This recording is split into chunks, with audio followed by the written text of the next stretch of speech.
Kemedin bir Allah'dır, iki cahanın serveri, din Muhammed Mustafa'dır. Muhammed'den oğulleten, Allah'nın sırrına yeten, Tur dağına mesken tutun, ol Musa kelamullah'dır. Nice mursal nebi geçti, dünyanın ahiri puştu, gemi bağlap bolla geçti, o dağı nebi Ullah'dır.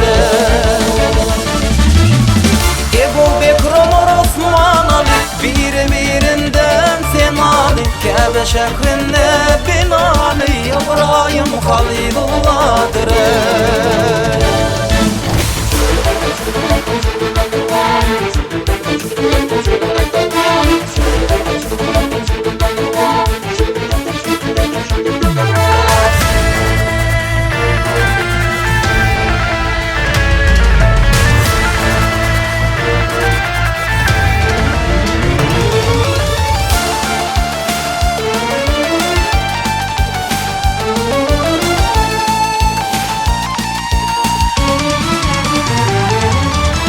Yakuvağlar günne sabah, düşüp zindana qazaba, Mısır şehrine Yusuf'a aşık bolun Züleyxa'dır.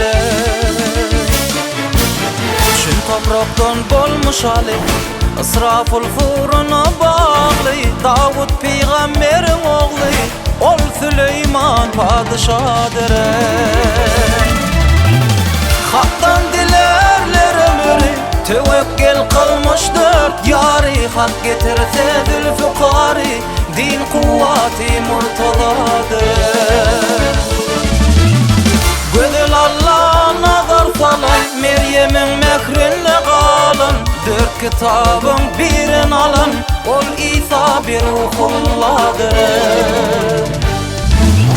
Maltım oraya Habibim, unutmasın seni,